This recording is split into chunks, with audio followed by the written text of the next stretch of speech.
Hello everyone, welcome to After Duty Vets, where we discuss what life is like after the military.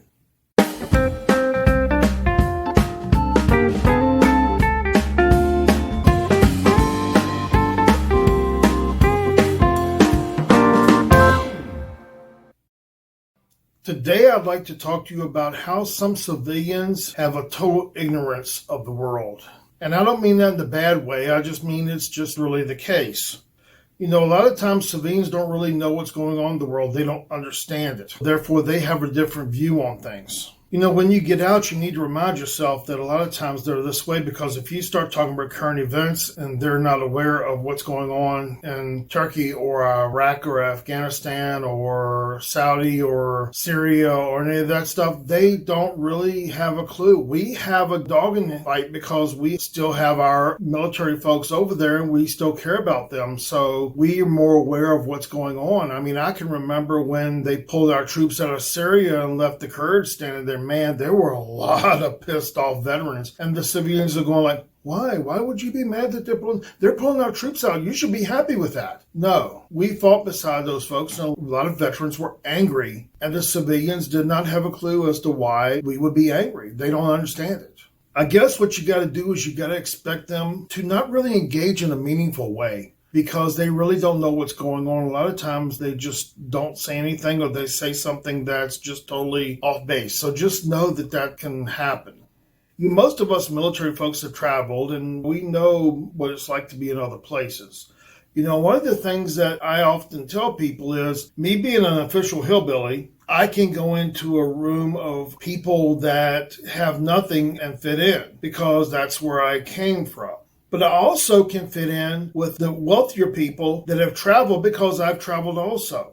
So I have something in common with them, and I can talk about other cultures with them, where the people that when I go back home a lot of times don't understand other cultures. So that's, you know, we need to be aware of that. One of the benefits of being in the military is it has opened our eyes to other cultures and shown us other ways of life that a lot of civilians don't understand. And unfortunately, a lot of the places we go to are the crappy places in the world. I mean, we usually go when things are pretty crappy, especially when we get deployed. I mean, we go to Syria and it's bombed out, and Iraq is bombed out, and Afghanistan's been bombed all to hell. And you look back at what's gone on in the Middle East, and you look back and, you know, we have a lot of people that have a lot of experience in Bosnia, and we understand what it's like to go over there and that culture. So, you know, there's a lot of stuff. And we also have cultures that we're aware of, like the Japanese that we spend time there, the Koreans, we spend a lot of time there. In Europe, we spend a lot of time there. So we understand that culture too.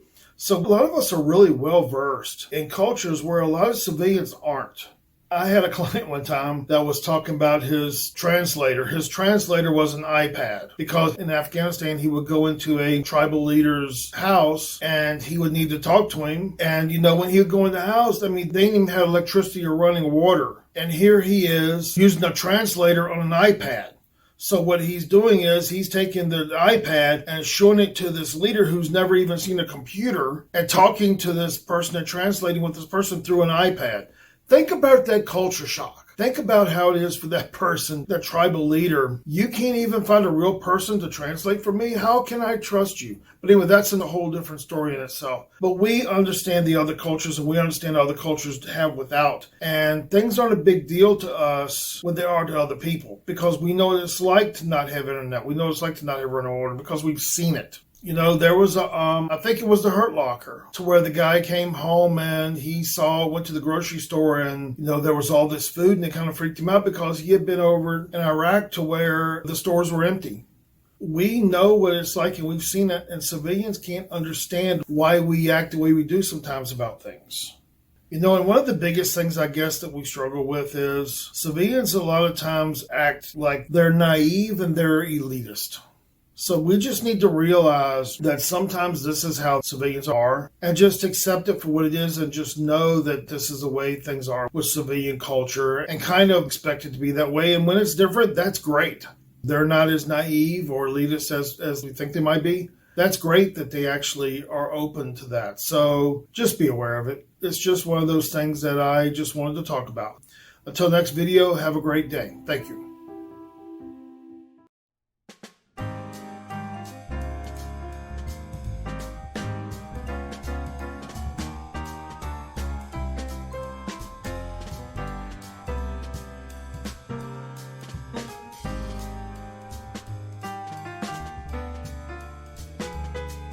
Disclaimer: I'm a licensed mental health therapist in California. If you're searching for mental health help, please reach out to someone in your state. If you are within California, you can reach me at the email below. And if you're interested in coaching anywhere in the United States, you can reach out below also. These videos are for educational purposes only, and if you're thinking about suicide, please reach out and call 911.